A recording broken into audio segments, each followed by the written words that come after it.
Shalom adik-adik, selamat pagi. Kembali lagi bersama Kak Daniel. Kita seri dalam ibadah hari Minggu pelayanan anak. Adik-adik, Kak Daniel undang untuk berdiri.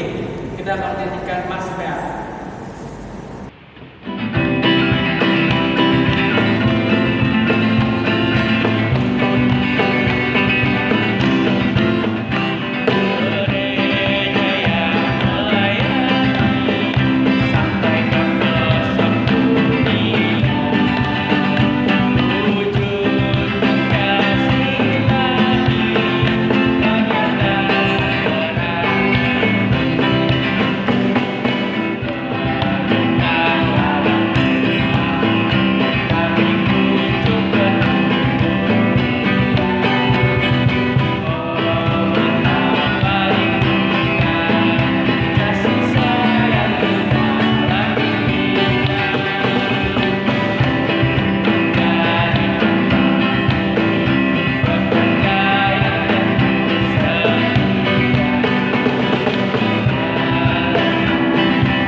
Adik-adik, kita akan menyanyikan lagu pembukaan dari Kidung Ceria 114 Anak-anak Pujilah.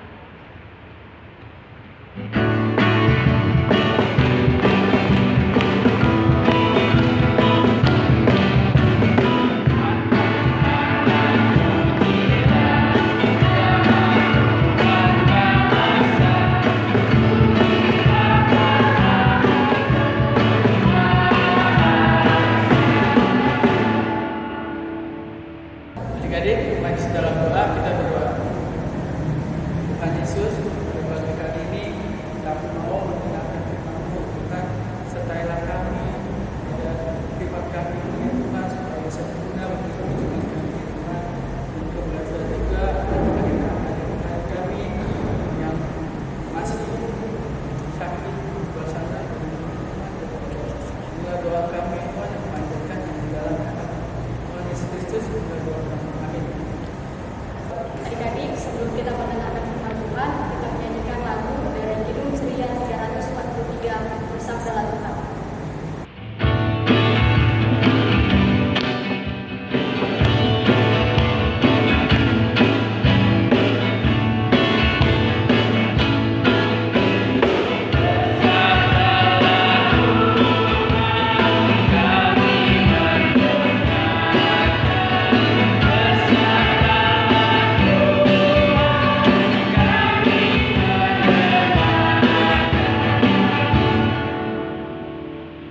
Adik-adik, sekarang saatnya kita mendengarkan cerita firman Tuhan yang dibawakan oleh Kak Dea. Jadi ya, Selamat pagi adik-adik. Terima kasih Kak Ferit, terima kasih Kak Dani. masih Kak Dea, sama-sama. Nah adik-adik, sekarang kita mendengarkan firman Tuhan. Sebelum itu siapkan dulu Alkitabnya. Sudah disiapkan? Lalu kita satu dalam doa. Mari kita berdoa.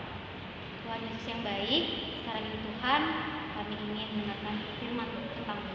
Dan yang Kau curahkan Roh Kudus dalam hati dan pikiran kami, supaya kami dapat mengerti isi tentang firman-Mu. Pujilah Kristus, amin. Sekarang adik-adik siapkan dulu dari kitab Perjanjian Lama, yaitu kitab Keluaran pasal 21 ayat 1 sampai 6. Sudah dapat? Kalau sudah dapat adik-adik boleh bangkit berdiri.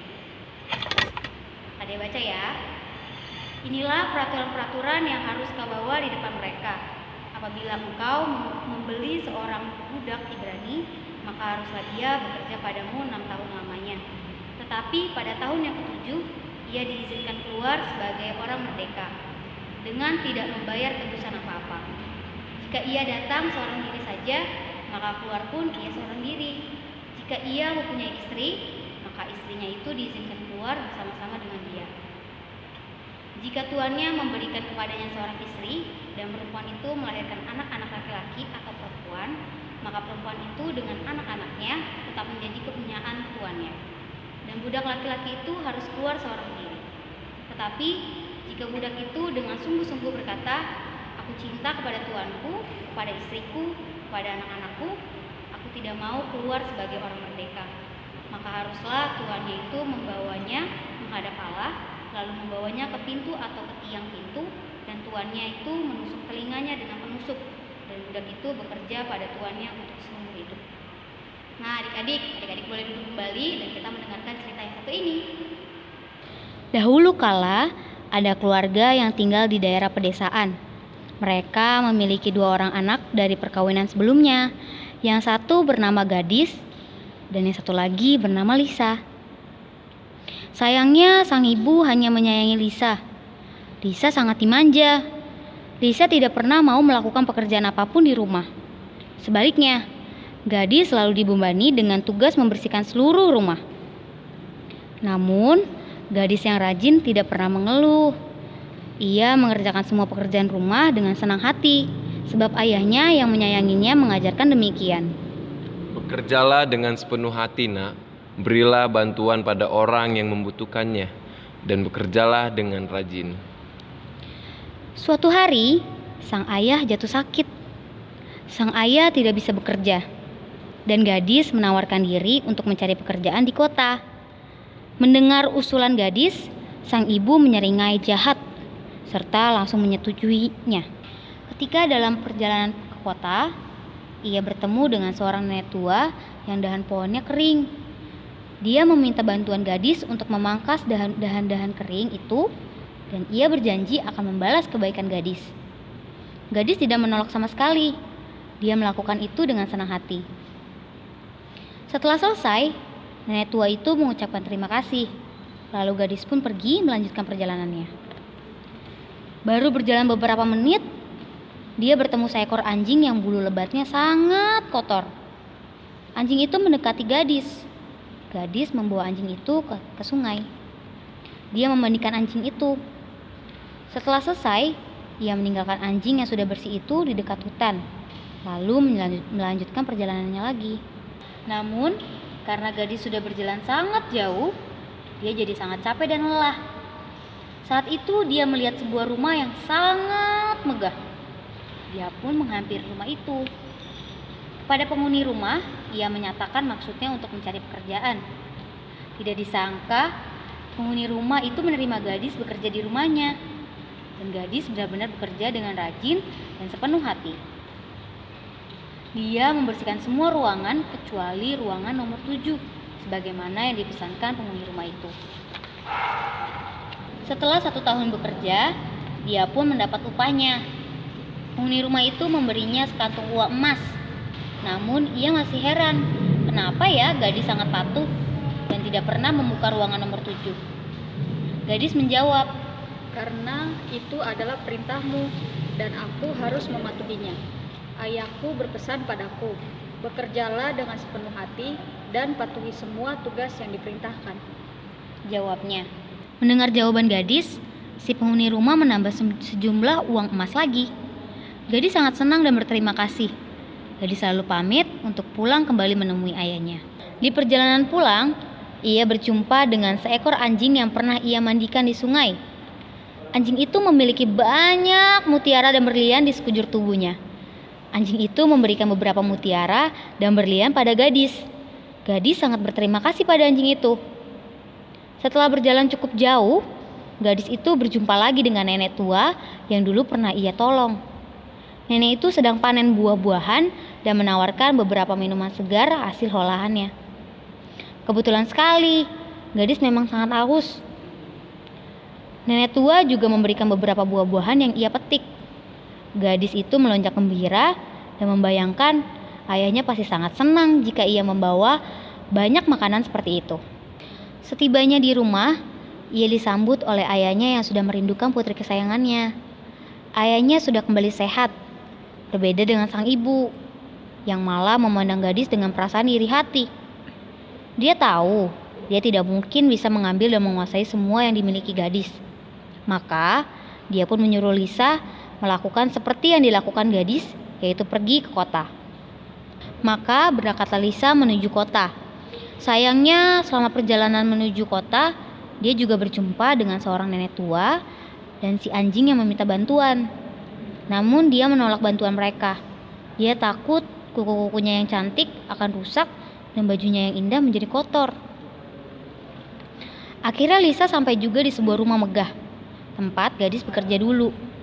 Di sana ia bertemu dengan penghuni rumah dan mengatakan tujuannya.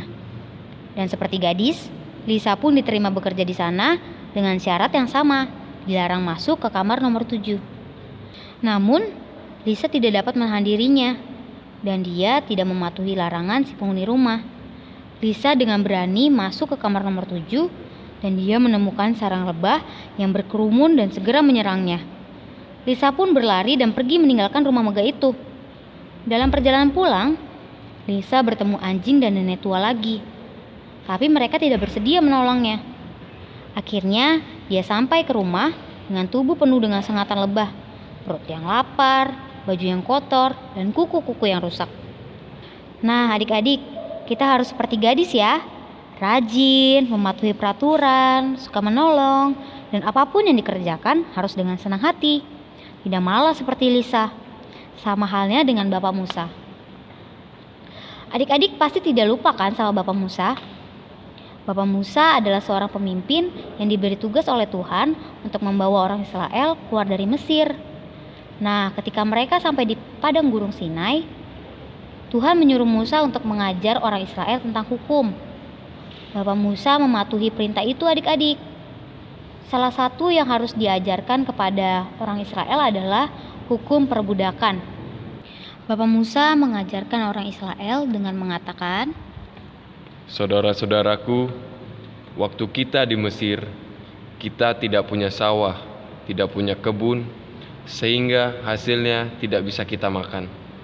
Jadi kita terpaksa bekerja pada orang Mesir. Nah, kalau di kemudian hari ada di antara saudara-saudaramu sesama orang Israel yang menjadi miskin dan terpaksa bekerja padamu sebagai budak, apakah yang akan kamu lakukan? Kenapa ya Bapak Musa bertanya begitu? Oh, rupanya Bapak Musa ingat bahwa dulu orang Mesir memperlakukan mereka dengan sangat kasar. Ketika mereka bekerja pada orang Mesir, mereka sering dipukul, dicambuk, dan sering diteriaki. Dasar budak pemalas. Kerjanya tidak pernah benar. Memang budak bodoh. Karena itu, orang Israel sebagai umat Tuhan harus melakukan yang berbeda. Bapak Musa mengajarkan dengan mengatakan, Orang yang bekerja di ladang kamu, di rumah kamu, mereka itu adalah sesama manusia, dan mereka adalah saudara sebangsa. Mereka meringankan pekerjaanmu di ladang, mereka mengerjakan semua pekerjaan di rumahmu. Mereka melakukan semua yang kamu perintahkan. Jadi, kamu tidak boleh mencontoh orang Mesir yang suka berlaku kasar dan suka menghina para budak. nah adik-adik, sama seperti orang Israel yang sudah dilepaskan dari perbudakan dan dididik Tuhan agar menjadi Tuhan yang baik. Kita juga Tuhan sudah bebaskan dari perbudakan dosa. Tuhan mau kita menjadi anak-anaknya yang berani melakukan baik kepada siapa saja. Maka mulai sekarang kita harus berani berbuat baik ya adik-adik. Jangan berani yang seperti ini, melawan mama, berani mengejek teman, berani pukul adik. Jangan berani seperti itu ya adik-adik. Beranilah seperti temanmu yang satu ini, suka membagi pulsa sama teman-temannya, supaya teman-temannya bisa belajar. Kadang dia meminjamkan laptopnya, supaya temannya tidak punya laptop dan punya pulsa, bisa tetap belajar dan mengerjakan tugas sekolah. Berani jugalah seperti teman kita yang ini. Lihat, dia berani membagi mainan kesayangannya untuk anak-anak lain yang tidak punya mainan. Kalian juga bisa membagi masker pada orang yang tidak mampu, supaya mereka bisa tetap sehat. Jadi adik-adik, sekalipun ada teman kalian yang keadaannya tidak sama dengan kalian, kalian mungkin keadaannya jauh lebih baik dari mereka. Beranilah menjadikan mereka temanmu. Beranilah berbuat sesuatu untuk menolong mereka. Berlakulah baik dengan mereka, supaya mereka melihat betapa baiknya kamu. Sebab kamu adalah anak-anak Tuhan. Amin. Adik-adik, sekarang kita meresponi firman Tuhan dari Keluaran 233, Yesus menginginkan damai.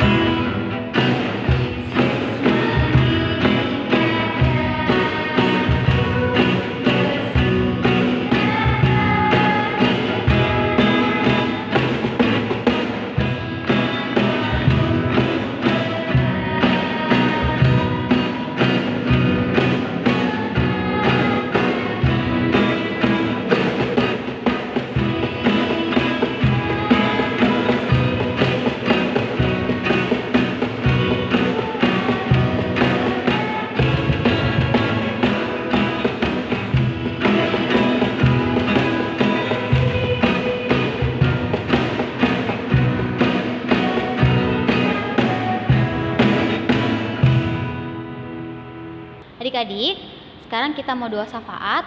Adik-adik boleh duduk, terus kita lipat tangannya, tutup matanya, kita satu dalam doa.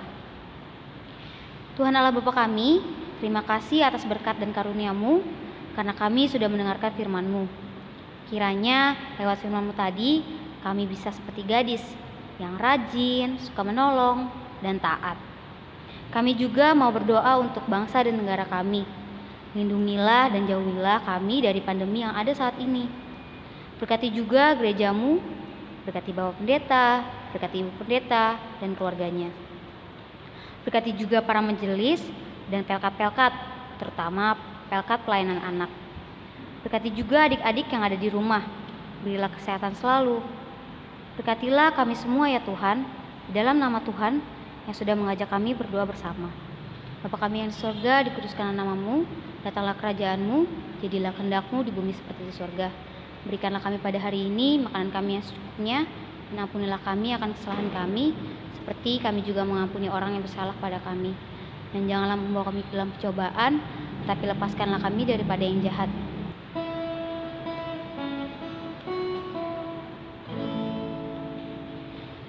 Karena Engkaulah yang empunya kerajaan dan kuasa dan kemuliaan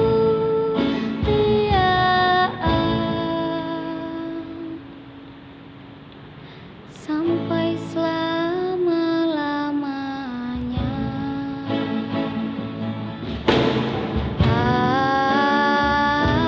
Amin. Adik-adik, aktivitas anak TK, adik-adik menerima gambar bendera yang di atas adik-adik menempel kulit bawang merah, yang di bawah adik-adik kulit bawang putih. Untuk anak kecil, aktivitasnya itu membuat doa dengan tema kemerdekaan di tengah pandemi. Dan juga untuk anak agung membuat puisi dengan tema kemerdekaan di tengah pandemi. Buat sebagus mungkin ya adik-adik. Selamat mengerjakan adik-adik. Adik-adik, kita akan memberikan persembahan, kita akan menyanyikan Hidung Ceria dari 366, Betapa Kita Tidak Bersyukur.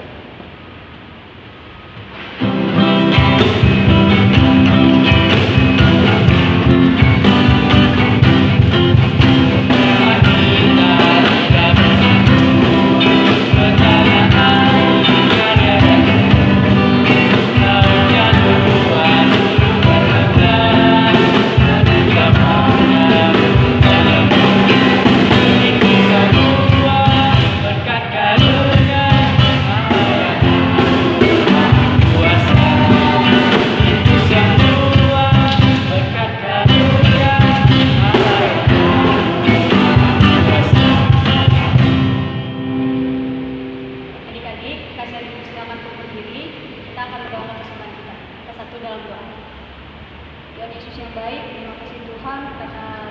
sudah memberikan persembahan ini. Berkati persembahan ini Tuhan agar berguna bagi pelayanan gereja-Mu dan berkati para majelis yang mengelola persembahan ini. Terima kasih Tuhan, amin. Nah, jadi kita sudah sampai ke ujung ibadah. Sebelum itu kita nyanyi dari Ceria 345, Kau berkati kami.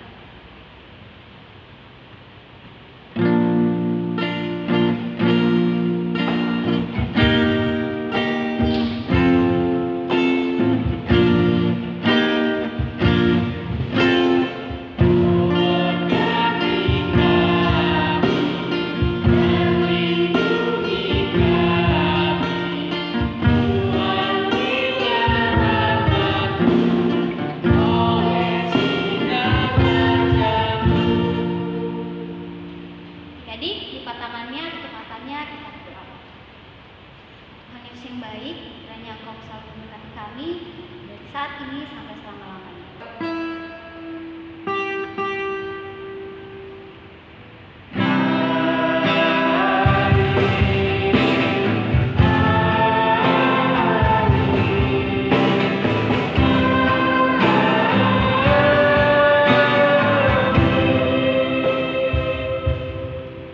Selamat hari Minggu, Tuhan Yesus memberkati.